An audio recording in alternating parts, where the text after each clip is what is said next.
Vamos lá, gente. Antes de começar, eu quero contar um pouquinho de tudo que aconteceu até eu chegar aqui. No ano de 2023 foi o ano que eu decidi gastar minha vida de fato para o Senhor.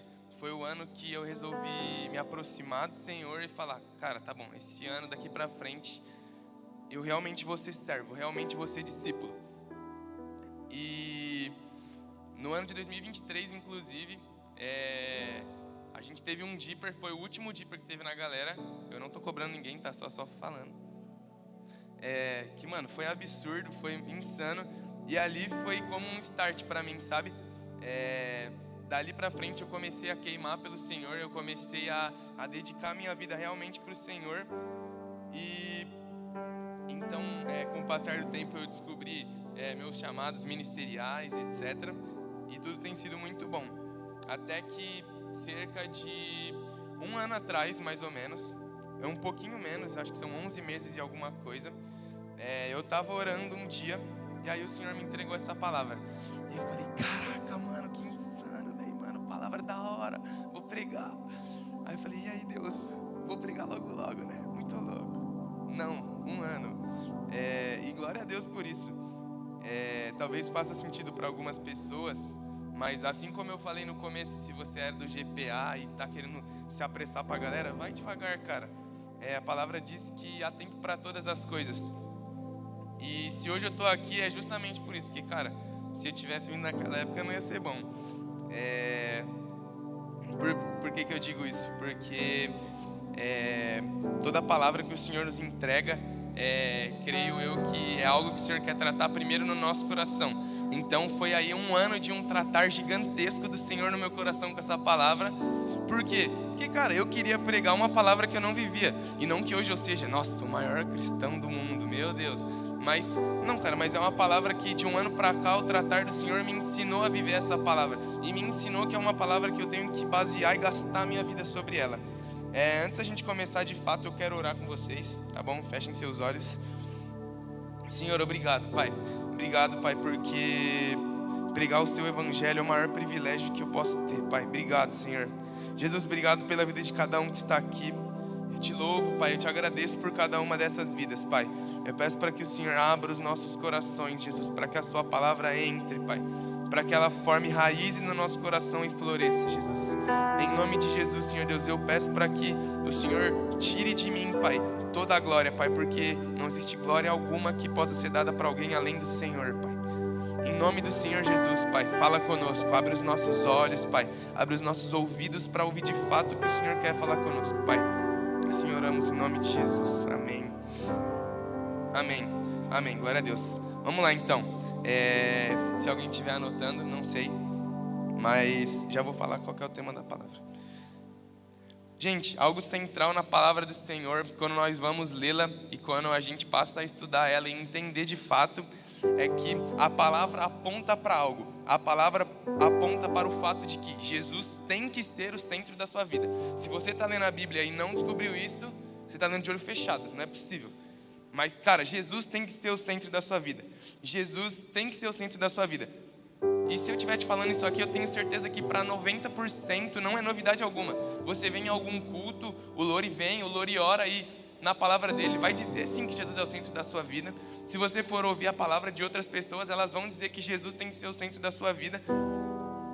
E se tornou algo normal, sabe? Se tornou algo que a gente costuma ouvir. Então vira e mexe, você está aqui e você ouve uma palavra legal que te fala sobre um cara legal, que é Jesus, e que ele tem que ser o centro da sua vida. Amém. E isso realmente tem que ser pregado. Esse é o Evangelho. O Evangelho é que o Senhor é a salvação para todo aquele que crê, e a partir disso você tem que pegar a sua cruz, se negar a si mesmo e carregá-lo. Isso é ter o Senhor como centro da sua vida. Então quando a gente passa a ouvir isso, a gente passa a entender, tá, Jesus tem que ser o centro da minha vida. Isso é base. Isso é base. Muitas vezes então nós estamos aqui, nós estamos ouvindo isso, e o fato disso ter se tornado normal mexe muito com a gente. Por quê? Porque muitas vezes, e eu sinto em dizer isso para você, talvez você esteja vivendo isso, mas você, sinceramente, em algumas situações, achar que Jesus é o centro da sua vida, não faz dele o centro da sua vida. Você olhar para a sua vida, se analisar e achar que Jesus é o centro da sua vida, cara, talvez o Senhor não seja o centro da sua vida. Por que que eu digo isso? Muitas vezes nós olhamos para a palavra, nós olhamos para o Senhor e nós olhamos para tantas coisas que o Senhor tem a nos acrescentar, só que talvez o nosso olhar esteja um pouco desviado. Em que sentido que eu falo isso, gente? Tem muitas coisas que nós buscamos que são do Senhor, são sim do Senhor, mas que você pode estar buscando essas coisas no lugar do Senhor, colocando elas num lugar acima do lugar que Jesus deve estar na sua vida. E quando eu falo disso, talvez toque na ferida de alguns aqui. Você pode estar buscando uma unção, você pode estar buscando um dom do Espírito, você pode estar buscando ser, nossa, eu vou ser um cara cheio do Espírito Santo. Você pode estar buscando todas essas coisas. Isso não é errado. Realmente a gente deve buscar essas coisas. Você realmente deve buscar ser cheio do Espírito Santo. Você realmente deve buscar os dons do Espírito. Você realmente deve buscar unção nova do Senhor, óleo novo sobre você todos os dias. Sim, você não pode deixar de buscar isso. Só que muitas vezes nós perdemos o nosso foco. Nós perdemos o nosso foco porque, meu irmão, essas coisas são boas, mas elas vêm acompanhadas de um bem maior. O centro da sua vida não é você buscar essas coisas, é você buscar Cristo. É você olhar para Cristo. Então olhe para Cristo. Daí vem o tema da pregação, olhos fixos em Cristo, uma geração focada no Cordeiro. Eu quero te convidar a abrir a sua Bíblia. Se você não trouxe, abre o celular e compra, porque tem que ter. E a gente vai abrir lá em Mateus 17. Beleza? Mateus 17. Nossa, eu sempre quis falar isso. Se você achou, fala amém. Se não, misericórdia. Nossa, muito legal falar isso. Amém?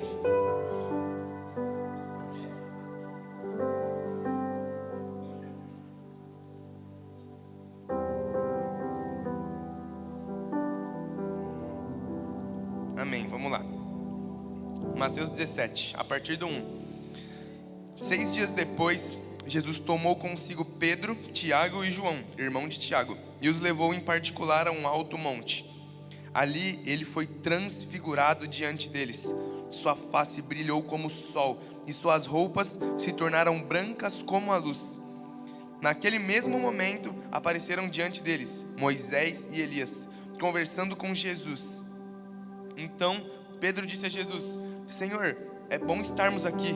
Se quiseres, farei 3 tendas, uma para ti, uma para Moisés e outra para Elias. Enquanto ele ainda estava falando, uma nuvem resplandecente os envolveu, e dela saiu uma voz que dizia: Este é o meu filho amado, de quem me agrado, ouçam-no. Ouvindo isso, os discípulos prostraram-se com o rosto em terra e ficaram aterrorizados. Mas Jesus se aproximou e tocou neles, e disse: Levantem-se, não tenham medo. E erguendo eles os olhos, não viram mais ninguém a não ser Jesus. Enquanto desciam do monte, Jesus lhes ordenou: Não contem a ninguém o que vocês viram, até que o Filho do Homem tenha sido ressuscitado dos mortos. Amém. Gente, pela primeira vez que eu li isso, admito para vocês que eu abri e falei: caramba, mano, tipo, Jesus brilhou e... da hora, legal. Só que, cara, não é isso. Quando você vai ler esse texto e quando você vai realmente prestar atenção nos fatos, o que está acontecendo? A gente vê ali Jesus sendo transfigurado, Jesus chamando amigos dele para perto, esses amigos vendo Jesus sendo transfigurado, e aí de repente, mano, Moisés e Elias. Para qualquer um que já tenha lido a palavra e olhou para essas pessoas, entende que são grandes homens do Senhor, e realmente são homens em que nesse livro nós lemos livros que falam sobre eles, sobre a vida deles, sobre quão cheios eles eram e quão exemplares eles são para nós. Só que existe algo muito errado aqui e a gente não percebe. Algo muito errado aqui, muitas vezes a gente não percebe. A gente lê esse texto e a gente fala: beleza, Pedro só queria estar perto dos caras, e amém. Só que, cara, o maior erro de Pedro foi o seguinte: Pedro não olhou para aqueles homens, para Moisés e Elias, com um olhar vamos dizer assim, que sabe distinguir as coisas. Não, ele olhou para eles como um olhar de quem vê homens iguais. Um olhar de quem vê homens iguais. Então ele olha para Moisés, Elias, Jesus e caramba, estão na mesma prateleira. Mas não, o maior erro de Pedro foi esse. Pedro olhou para outros homens com o mesmo olhar que ele olhava para Jesus. Ele colocou outros homens no lugar que somente Jesus deveria estar. Por que eu digo isso? Cara, Pedro olhou para eles e falou: nossa, é muito bom eu estar aqui com esses outros homens de Deus, que são talvez tão bons quanto o Senhor. Mas cara, não existe isso, não existe isso. Pedro buscou contemplar homens de Deus, quando o único que é digno de ser buscado é o Senhor, quando o único que merece ser contemplado é Cristo. Então, meu irmão, você não está errado de buscar um dom, mas se você está entrando no seu quarto para orar só para falar em línguas, você está sendo um herege, mano. Você está sendo um herege. Se você está entrando dentro do seu quarto só para pedir uma unção nova, cara, você não está sendo um cristão de fato. Você tem que entrar no seu quarto e buscar pela presença única e suficiente do Senhor, a presença salvadora, única e suficiente do Cordeiro. Você não precisa de mais nada, irmão. Você não precisa de um culto espiritual. Você não precisa que o Lori venha aqui na frente e saia derrubando todo mundo. Você não precisa que o púlpito pegue fogo. Você não precisa que o Dudu faça acordes lindos no teclado. Meu irmão, você não precisa de nenhuma dessas coisas. Você precisa de Jesus. Você precisa fixar os seus olhos em Jesus. E quando eu falo isso para você, é porque muitas vezes nós estamos num lugar perigoso o suficiente de achar que todas as coisas estão andando para um lugar correto, quando nós estamos desviando os nossos olhos de quem é o único que nós devemos olhar. Aquele que é o único que nós devemos olhar é Jesus. Jesus é o único que nós devemos perseguir, gastar as nossas vidas. Ou por acaso vocês abriram a Bíblia de vocês e viram Moisés era o caminho, a verdade e a vida. Ah não, Paulo, ele escreveu várias cartas. Ele era o caminho, a verdade e a vida. Não, Jesus é o caminho, a verdade e a vida. Jesus morreu por você. As outras coisas são boas, sim, mas elas acompanham o Senhor. Elas vêm junto dele. Então, o que é o ponto central, e por esse versículo seu base é: nós precisamos fixar os nossos olhos em Cristo. Nós precisamos focar os nossos olhos nele. Agora eu quero que vocês abram lá em Filipenses 3:7. Se vocês não souberem de cor esse versículo já tanto de vez que leram aqui na galera, é brincadeira, hein, meu? Meu Deus, esses caras amam esse versículo. Gente, se eu demorar um pouco, a Bíblia é nova, estou meio perdido.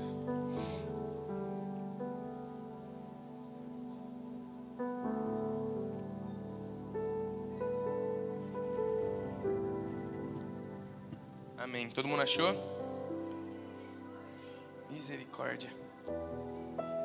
Ixi, muito misericórdia, hein, mano. Amém. Boa, Lulu. Amém? Vamos ler. Filipenses 3:7.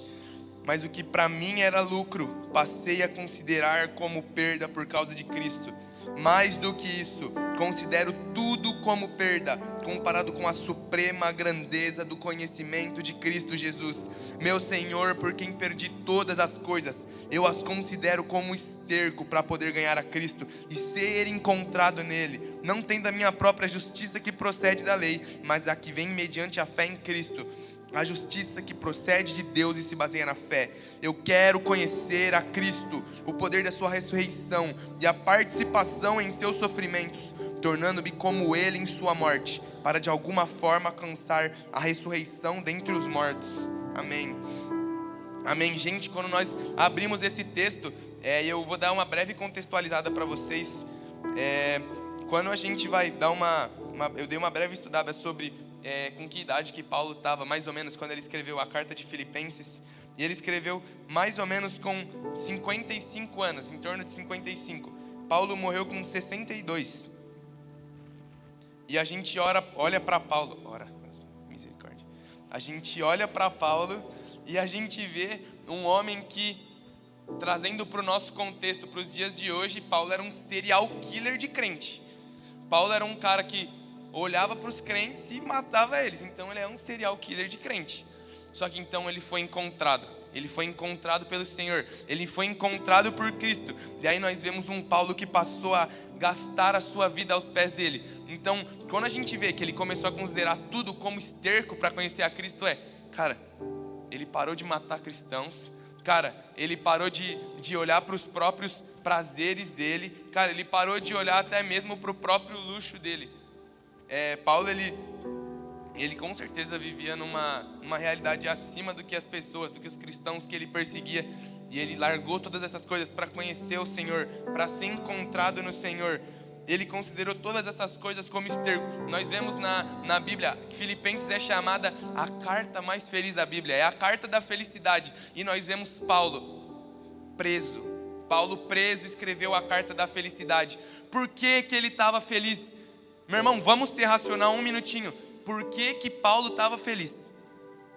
Por que Paulo estava feliz? Por que um homem preso estava feliz? Por que um homem que estava sendo tratado como lixo era feliz? A gente vê Paulo e o contexto da vida dele é um homem que era apedrejado, um homem que era açoitado, um homem que apanhava pelo evangelho, um homem que perdeu tudo pelo evangelho. Por que ele era feliz? Por que Paulo dentro de uma cadeia era feliz? Porque ele tinha os olhos fixos em Cristo, porque ele sabia que a maior recompensa da vida dele, irmão, não era ele chegar em uma sinagoga, não era ele matar cristãos, não era ele ser ouvido. Não, meu irmão, a maior recompensa e o maior desespero que Paulo tinha na vida dele era conhecer a Cristo, olhar para Cristo, olhar para Cristo. Por que Paulo era tão feliz? Porque ele descobriu que tudo que ele tinha não valia a pena perto de conhecer a Cristo, E algo que eu me pergunto, algo que todas as vezes que eu leio esse texto eu me pergunto cara, como que Paulo no final da sua vida, a gente vê Paulo um homem que, sinceramente, é um dos homens que a gente vê que mais conheceu a Cristo na Bíblia, mais conheceu a natureza, a divindade do Senhor, um homem que escreveu nem sei quantas cartas, acho que ele escreveu a maioria das cartas da Bíblia. Paulo, que era um homem que estava no final da sua vida já, conhecendo tudo que ele já conheceu do Senhor, e aí você vê no final do texto Paulo falando: eu quero conhecer a Cristo. Calma aí, como que isso é possível? Eu namoro com a Manu tem 4 anos quase já, e eu olho para a Manu e falo: cara, eu conheço a Manu. Acho que, beleza. Seria estranho, inclusive, se eu chegasse e falasse: pô, cara, quase 4 anos, eu conheço um pouquinho. Mas, cara, Paulo, quase no fim da sua vida, ele chega diante da igreja de Filipe, para quem ele escreveu aquela carta, e ele diz: eu quero conhecer a Cristo. Meu irmão, quão profunda e grandiosa foi a revelação desse homem, que ele olhou para Cristo no fim da sua vida e falou: eu ainda quero conhecê-lo mais. Eu ainda não conheço o suficiente. Eu ainda não conheço tudo. Ainda não basta para mim. Talvez você esteja nesse lugar errado hoje. Em um lugar de 2 anos de crente. Pô, já chorei nos acampamentos. Eu venho em todos os GTs. Até sirvo no house. Sirvo na hamburgueria, estou lá no infantil. Meu irmão, talvez o nosso maior e principal erro como cristão é olhar para Cristo e achar que a gente conhece Ele o suficiente. Quando a gente olha para Ele, a gente tem que ver um Deus que é uma fonte infinita de vida a jorrar pela eternidade. É o Deus que, meu irmão, se você orar todo dia, às 24 horas do seu dia, sinto muito, você vai falhar na missão de conhecer Ele 100%. Sinto muito. Então você tem que olhar para o Senhor não somente como o cordeiro que Ele é, mas como o cordeiro que quer ser seu amigo, e você precisa conhecê-lo, que você precisa conhecer mais a cada dia que passa. Então nós olhamos para Paulo e nós entendemos que quando nós fixamos os nossos olhos no Senhor, nada mais importa, cara, nada mais importa. Eu sinto em te dizer, mas você ser famoso na sua escola não vale mais a pena. Você chegar na sua faculdade e ser conhecido como o cara que pega um monte de mina, desculpa, cara, isso não é mais nada. Você chegar dentro da sua casa e respeitar os seus pais, cara, desculpa, isso não vale mais. Você olhar para as pessoas com um olhar diferente, cara, isso não vale mais. Todas as coisas são perda para ganhar a Cristo. Você chegar diante dos seus amigos e falar: eu sou mais espiritual que eles, cara, isso é perda. Você chegar diante do Senhor e ver o ministério que Ele te deu, cara, isso é perda. Porque se você tiver que perder isso para conquistar Cristo, cara, ainda foi pouco. Ainda foi pouco. Porque para nós conquistarmos a nossa salvação, um homem teve que morrer em um madeiro. Então tudo que você fizer ainda é pouco. Enquanto eu estava escrevendo essa palavra, o Senhor me incomodou com algo que Ele vinha me incomodando há muito tempo já. E eu queria fazer uma pergunta. Por que que muitas vezes a gente se enche durante a semana esperando que o culto seja uma bomba? Nossa, esse culto, mano, agora vai explodir. Nossa, é só chaba, o culto vai explodir. Por que que a gente faz isso? Por que que a gente chega, gasta a nossa semana orando, para que o culto exploda? Para que seja um culto super espiritual. E aí de mim falar que isso é errado. Não, você não está errado. Mas qual que é a parte errada da coisa? Se a gente olhar para isso, para esse fato de você somente durante a sua semana buscar o Senhor para o culto ser maravilhoso, cara, a sua vida vai ser muito vaga. O seu cristianismo vai ser muito pequeno, sabe? Vai ser um cristianismo muito raso. Você olhar para o Senhor, para um Deus desse tamanho e falar: não, eu vou buscar Ele para o culto ser bom. Não, cara, você tem que sim que buscar Ele. Inclusive eu convido você que vem nos cultos de domingo a orar pelo nosso culto, a orar para que o Senhor venha, e amém, você tem que fazer isso. Mas se você passa a buscar o Senhor somente para estar cheio para um culto, a sua vida com o Senhor é muito rasa. A sua vida com o Senhor é muito rasa. Porque você tem que se encher durante a semana, não para um culto explodir, mas porque você quer ser cheio dEle. Porque você olha para quem Ele é e você percebe o quão pecador e lixo você é. Assim como eu sou um pecador, a escória da sociedade. Você olha para você e fala: cara, se eu não me esvaziar de mim e não me encher do Senhor, cara, realmente eu estou no lado ruim da coisa. Então, meu irmão, você não tem que chegar aqui e falar: não, essa semana vai, domingo que vem vai ser brabo, eu vou me encher. Não, você tem que se encher durante a sua semana. Você tem que se prostrar, você tem que abrir a sua Bíblia durante a semana, porque você entendeu que a presença do Senhor é a melhor coisa que você pode ter. A melhor coisa que você pode ter. Então, meu irmão, baseia os seus dias daqui para frente em: o Senhor é tudo que eu posso ter. O Senhor é tudo que eu posso ter. Você tem que se encher de maneira que você passa a se tornar como Ele, cada vez mais cheio e mais se esvaziando de si mesmo, se tornando parecido com o Senhor. É muito vazio você se encher esperando mais um culto. É muito vazio. Eu não quero mais um culto cheio do Espírito Santo. Eu não quero, cara, eu quero uma vida prostrada diante do Senhor. Eu não quero mais um culto cheio do Espírito Santo. Eu quero uma vida gasta aos pés de Jesus. Eu não quero mais um GT. Eu não quero mais um acampamento. Não, eu quero uma vida queimando pelo Senhor. Eu quero uma vida queimando pelo Senhor. Quando a gente vai abrir na nossa Bíblia a parábola das 10 virgens, você não vê que aquelas que entram para junto com o noivo eram as que estavam queimando mais no dia. Não eram aquelas que: ah não, hoje o fogo está alto, hein? Não, eram aquelas que tinham óleo suficiente para continuar queimando. Meu irmão, Jesus não te chama para queimar em um GT, pelo amor de Deus. Jesus não te chama para queimar em um acampamento. Jesus te chama para queimar até o fim dos seus dias, até que Ele volte. Até que Ele volte. Jesus não te chama para você se encher um pouquinho aqui. Meu irmão, você está bebendo uma gota da chuva do Senhor. Você não chegou nem na entrada, você está comendo migalha. Quando se você olha para sua frente, tem um banquete gigantesco que é a presença.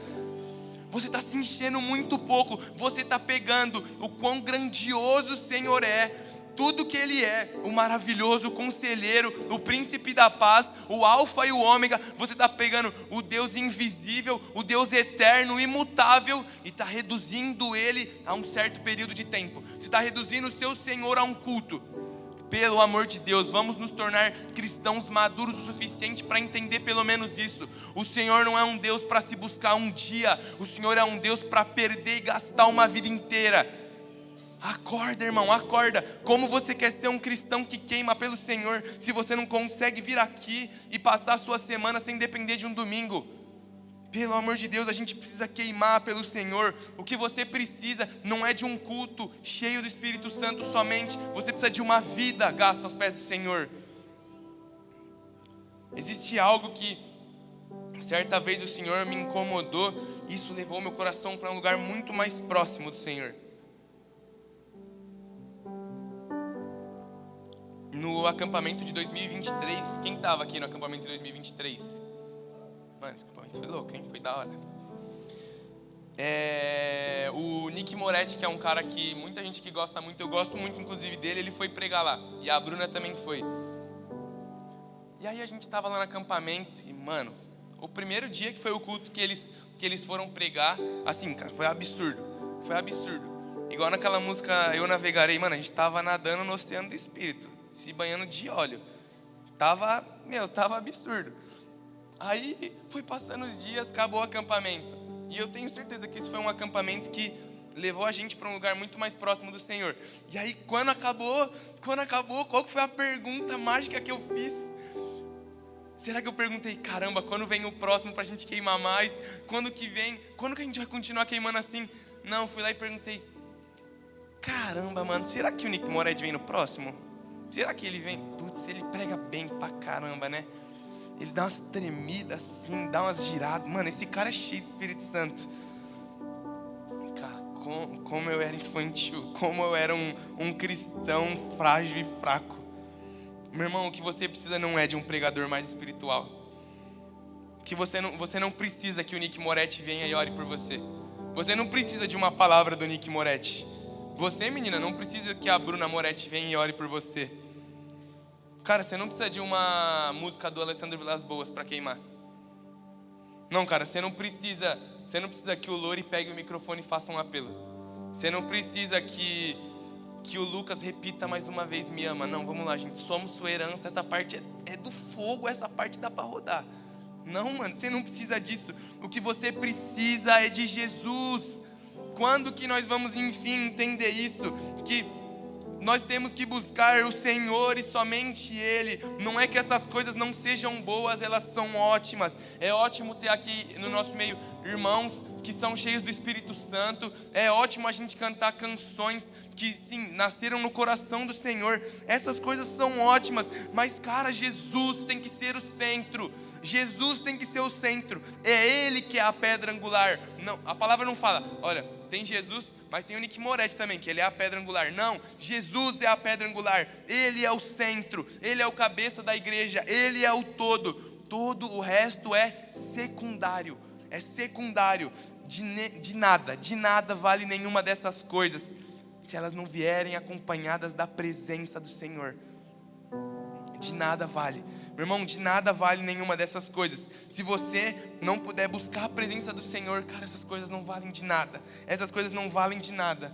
Eu quero convidar você a abrir aqui em Êxodo 33, por favor, no verso 12.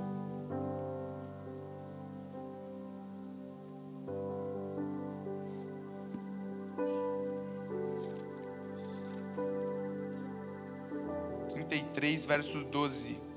Todo mundo aí? Amém ou misericórdia?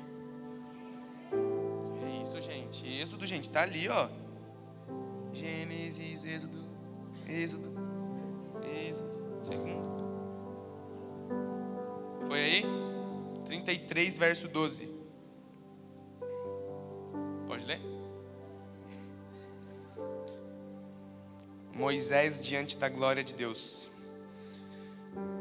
Disse Moisés ao Senhor: Tu me ordenaste, conduza este povo, mas não me permite saber quem enviarás comigo. Disseste: Eu o conheço pelo nome e de você tenho me agradado. Se me vês com agrado, revela-me os teus propósitos, para que eu te conheça e continue sendo aceito por ti.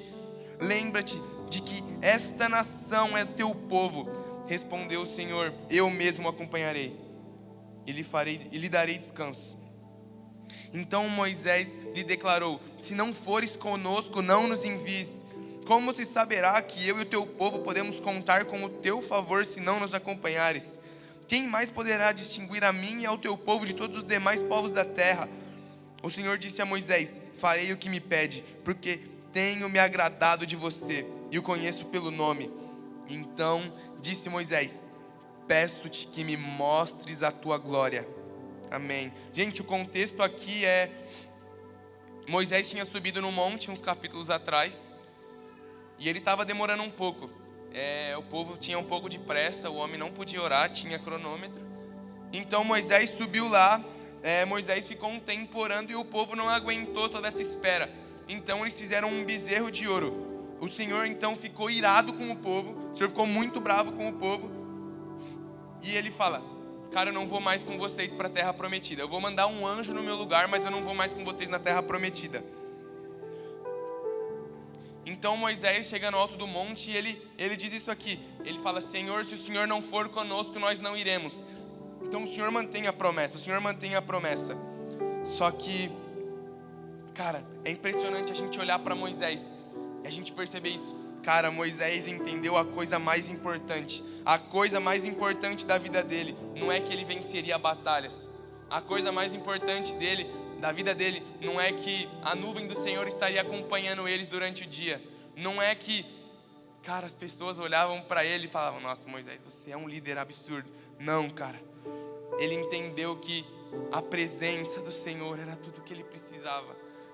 Cara, Moisés entendeu que a presença do Senhor era tudo mais valioso. Tanto que ele disse: Senhor, a sua presença, a sua promessa, aquilo que você entregou há tanto tempo atrás, se o Senhor não vier com a gente para que essa promessa seja cumprida, Senhor, a gente não vai. Senhor, a gente não vai. Não porque a terra não vai ser mais boa o suficiente, mas porque sem a sua presença nada mais vale a pena. Sem a presença do Senhor, meu irmão, nada mais vale a pena. Então, quando o Senhor disse para ele: então eu vou com você, eu vou com você. A gente olha para Moisés em um contexto com o coração queimando pelo Senhor, pegando fogo, e ele diz para o Senhor: Senhor, me mostra a tua glória. Moisés era um homem apaixonado pela presença, era um homem que olhava e falava com o Senhor face a face, e ele olha e diz para o Senhor: Senhor, me mostra a tua glória, me mostra a tua glória, mostra para mim, Senhor, a glória do Senhor. Aqui na NVI, um pouco antes desse verso diz: então Moisés disse, me mostra a tua glória. Mas tem uma versão, a NTLH, que ela diz o seguinte: então Moisés suplicou. Na versão NTLH ele diz: Moisés suplicou, mostra-me a tua glória. Cara, Moisés entendeu que a presença do Senhor era tudo o que ele mais precisava. Ele entendeu que a glória manifesta do Cordeiro era tudo o que ele mais precisava. Ele olha para o Senhor e ele diz: Senhor, me mostra a tua glória. Me mostra a tua glória. Ele suplica, porque, meu irmão, eu vou te dar um exemplo. Quando você está na rua e você vê alguém pedindo comida, aquela pessoa está com fome, ele está te implorando, é porque ele realmente precisa daquilo. Então nós olhamos para Moisés nesse contexto, um homem faminto pelo Senhor, e ele suplicava: Senhor, me mostra a sua glória. Senhor, me mostra a sua glória. O Senhor quer que a gente seja assim. Não que você chegue num culto como um cristão enjoado, que não aguenta ficar 10 minutos orando. Não, com uma revelação de quem o Senhor é, você suplica para o Senhor: Senhor, me mostra a sua glória. Jesus, me mostra quem o Senhor é, porque eu sou muito pequeno e o Senhor é o Deus imortal. Me mostra a sua glória, me mostra a sua glória. Jesus, não como eu buscava antes, Pai, mas agora eu quero te ver por inteiro, então me mostra a sua glória.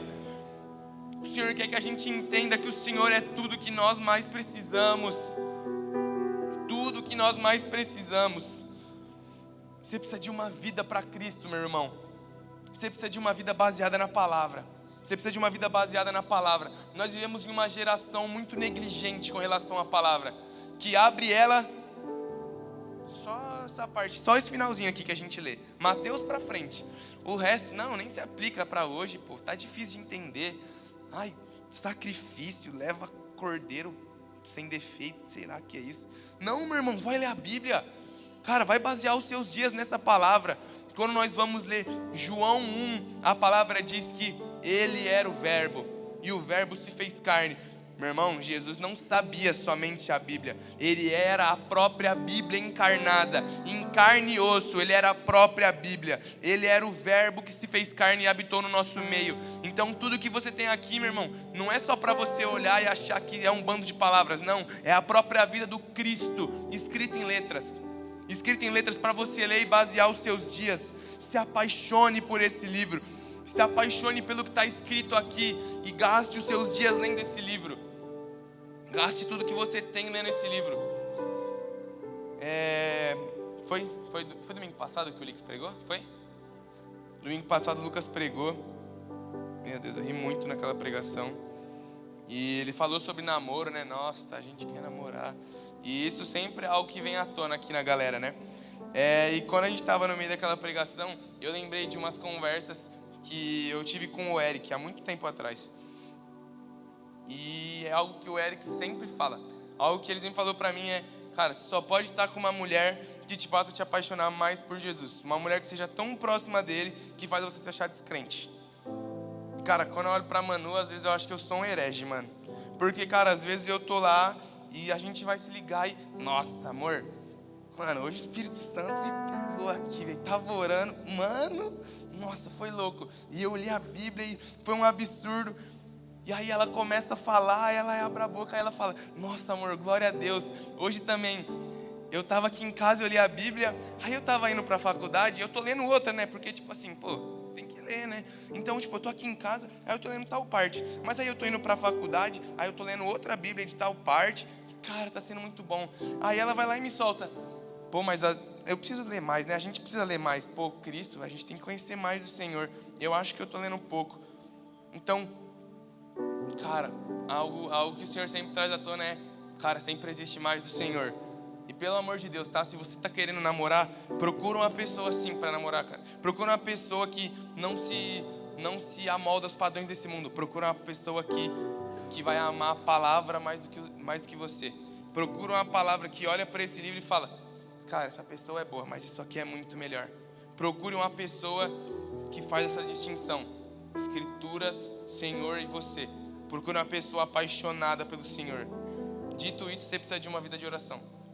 Dito isso, vamos abrir lá em 1 Tessalonicenses 5,17.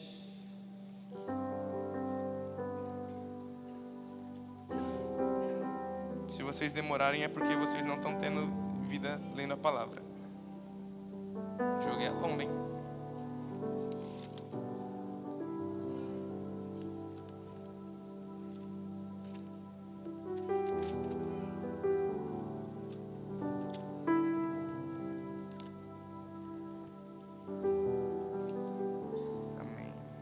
Estão aí? 1 Tessalonicenses 5,17. Eu fiz vocês abrirem, mas é muito curto, é só para vocês abrirem mesmo. Amém? Amém. Orem continuamente. Amém. É isso. É isso. Você precisa de mais clareza que isso? Mano, você abriu aqui. Orem continuamente. O que mais que você precisa? Você não precisa de uma pregação falando: cara, você precisa orar porque... Não, cara, tá escrito aqui: orem continuamente. Orem continuamente. Você demorou mais para achar o versículo do que para ler ele. Orem continuamente. Orem continuamente. A palavra diz isso: a gente precisa orar sem cessar. Orem sem cessar. E, cara, não é para você ser um estranhão. Você tá lá na sua escola orando e, tá todo mundo indo pro intervalo normal. Aí tá só você lá: oh, Jesus, eita, aleluia. Aí começa a falar em línguas no meio da aula. Cara, não seja estranho, cara. Ora sem cessar, mas seja um cristão que as pessoas vão querer ser cristãs também. Não vai ser um cristão que vai espantar todo mundo. Mas, falando sério agora, cara, você tem que ser um cristão que ora sem cessar. Entendendo quão precioso é você falar com seu pai. Quando nós lemos as escrituras, nós vemos que no Antigo Testamento as pessoas não têm isso que a gente tem aqui. As pessoas não tinham isso que a gente tem aqui. O Espírito Santo vinha sobre pessoas. Ele vinha sobre os profetas. Ele vinha sobre homens e mulheres de Deus. Mas, cara, você tem noção do privilégio que você tem hoje dele habitar aqui dentro de você? Cara, você tem noção desse privilégio, cara?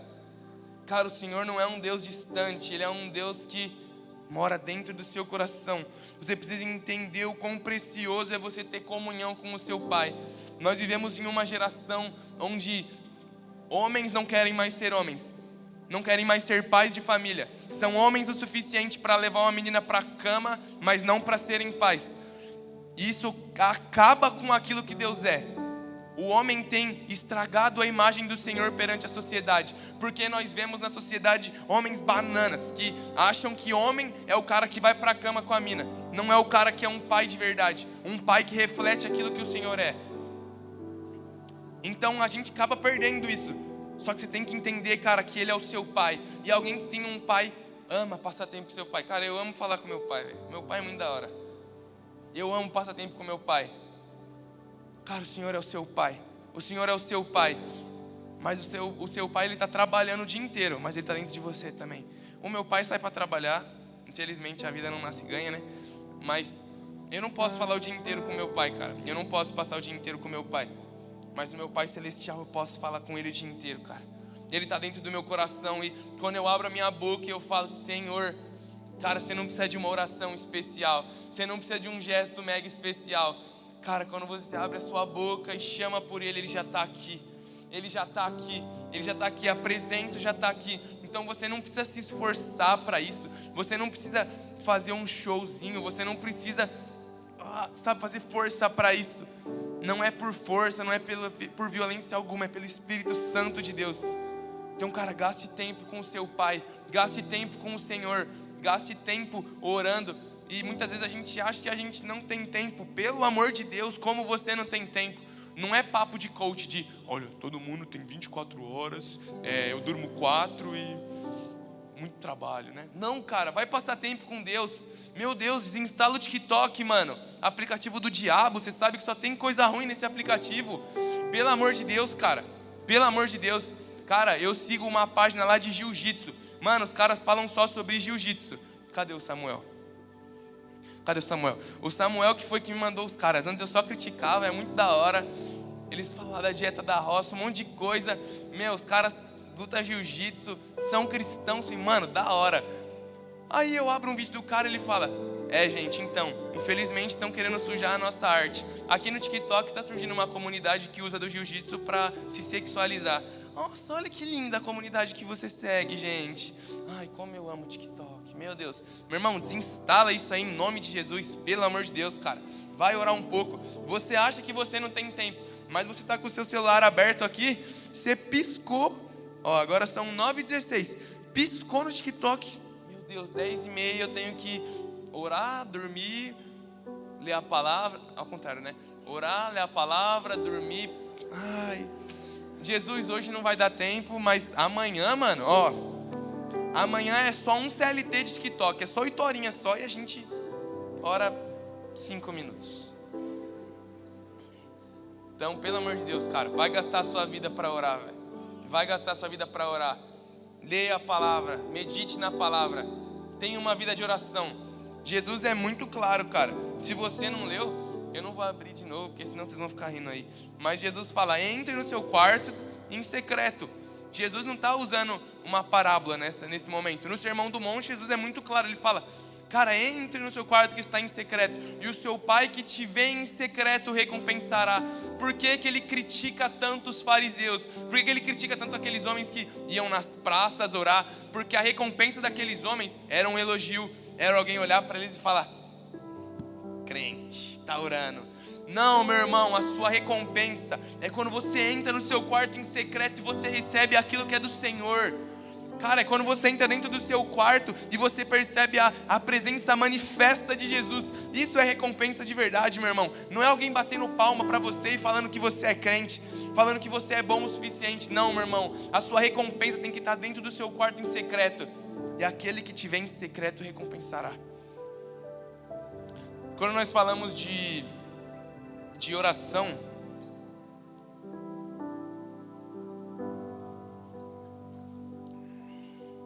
quando nós falamos de oração, existem alguns pontos que muitas vezes a gente esquece de basear nossas vidas. Meu irmão, a palavra diz que o Senhor nos dá os dons de línguas também. Cara, o Senhor te entregou esse dom para você usar. Dom não é igual o livro que você deixa lá na sua prateleira. Eu falei a minha que eu já estou me confessando aqui para vocês. Mas não é igual o seu livro que você deixa na sua prateleira comendo poeira, que você abre, quando você abre ele está velho, não dá nem mais para ler. Não, meu irmão, o Senhor te deu esse dom para você fluir nesse lugar. Então, entra no seu quarto e vai orar em línguas também, mano. Vai orar lá. A palavra é muito clara quando ela mostra que o orar em línguas edifica o nosso espírito. Você está falando com o Senhor. Então, cara, entra lá no seu secreto e recebe a presença do Senhor. Recebe a presença do Senhor. Recebe aquilo que te edifica de verdade. Quando nós... esse aqui eu fabriquei, eu gosto desse versículo. Salmos 84.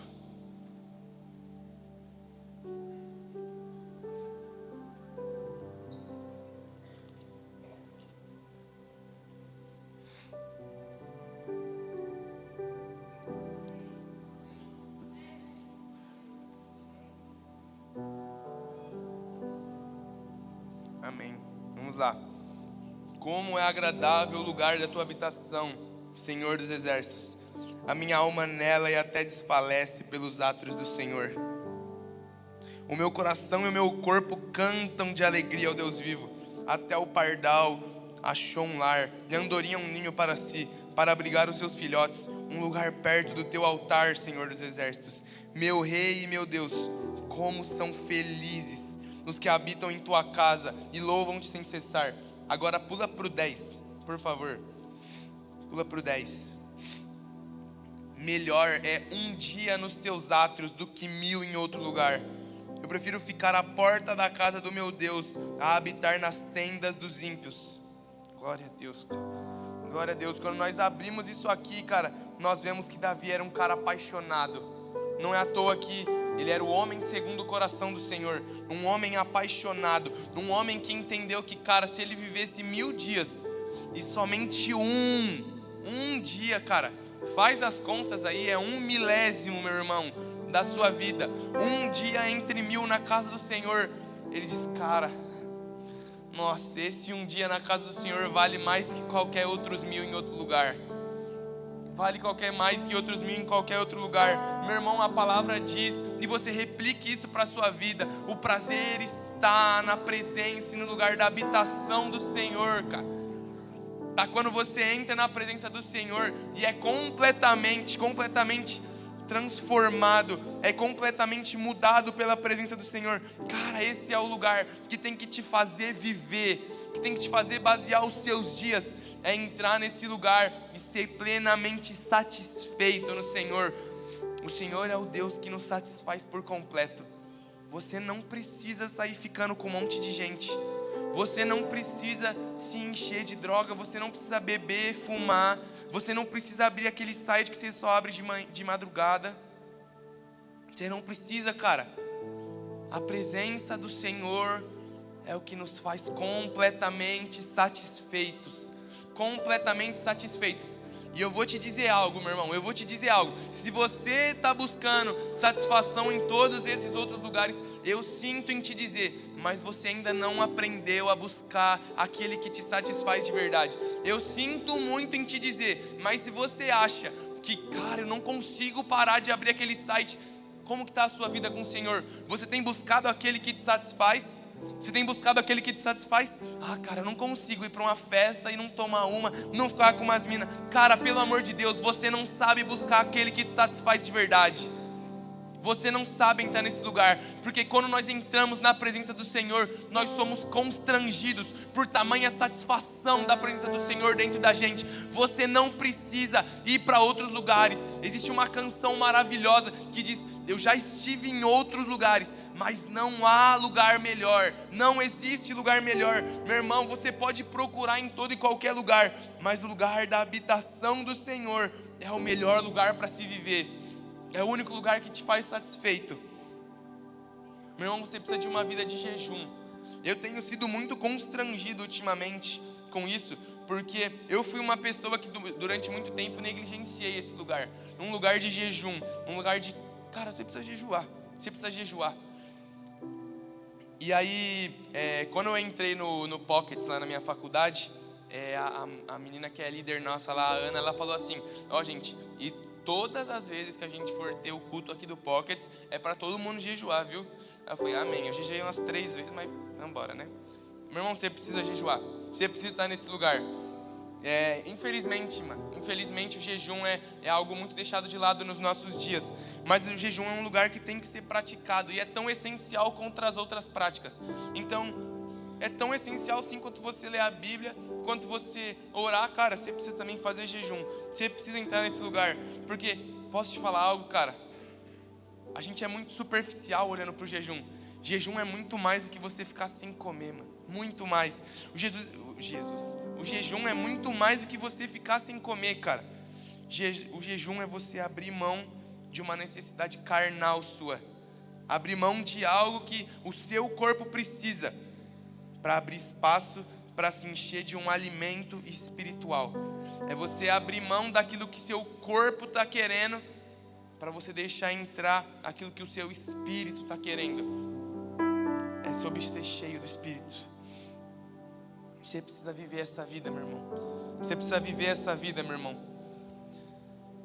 Tem uma frase que o Ale Vilas Boas usou em um sermão dele, em uma pregação, que ela me pega muito, cara.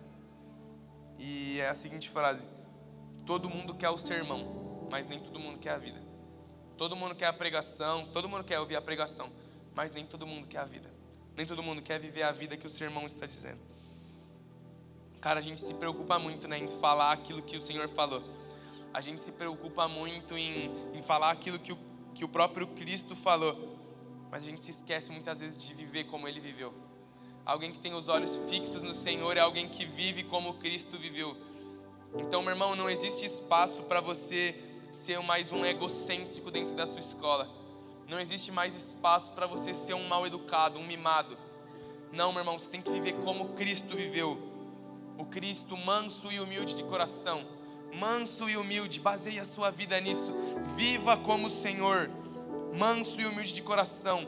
Porque, cara, muitas vezes você vai ser a primeira Bíblia que as pessoas vão ler. As pessoas que nunca abriram uma Bíblia vão olhar para você, que se diz cristão, e vão ler a sua vida primeiro, antes de ler qualquer outra coisa. Eles vão olhar para você e vão falar: caramba, assim que é um cristão, hein? Até o cara fica chocado com a maneira que você vive. Então viva como o Senhor. Caminhe com os passos que Ele caminhou aqui na terra. Caminhe como uma pessoa séria diante da presença do Senhor, como o próprio Cristo caminhava.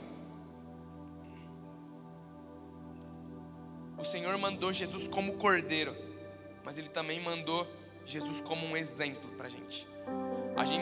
A gente tem que olhar para o Senhor, obviamente, como cordeiro, mas olhar como exemplo. Um exemplo a ser seguido. Sigam o cordeiro, sigam, porque Ele é o modelo da vida que você tem que viver. Ele é o modelo. A sua vida tem que ser baseada na vida dele. Você tem que olhar para Cristo e aí sim analisar a si mesmo. Será que eu estou vivendo como Cristo vivia? Será que eu estou vivendo daquela maneira? Nós vivemos em uma geração que busca muitas coisas, que está ansiosa por muitas coisas, mas que normalmente não são Deus. Queria pedir para o pessoal da música subir, por favor. Nós procuramos bens materiais, nós procuramos pessoas, procuramos drogas, procuramos até mesmo igrejas, mas não o Senhor. Irmão, sinto em dizer, mas você pode estar, como Samuel mesmo falou uma vez, você pode estar tratando a galera como um ídolo, buscando vir para os cultos e se esquecendo de que o culto aqui na galera é para o Senhor. Você pode estar vivendo uma vida que o seu maior ídolo, e é até mesmo difícil a gente ver isso, o seu maior ídolo pode ser uma igreja, cara. Um lugar em que é o templo da habitação do Senhor pode ser algo que está levando o seu coração para um lugar errado. Em alguns casos, nós buscamos o ministério, nós buscamos estar em evidência, buscamos os dons, e todas essas coisas, porém, todas essas coisas provêm do Senhor, mas a gente não pode trocar essas coisas pelo Senhor. A gente não pode trocar essas coisas pelo Senhor. A gente não pode buscar mais essas coisas do que a santa presença do Senhor. Se nós não tivermos os nossos olhos fixos no Senhor, nós não vamos chegar a lugar algum. Se nós não olharmos para o Senhor e fixarmos os nossos olhos naquele que é a imagem e semelhança do Deus vivo, nós não vamos chegar a lugar algum. A lugar algum. A lugar algum. Eu quero convidar você a ficar de pé no seu lugar.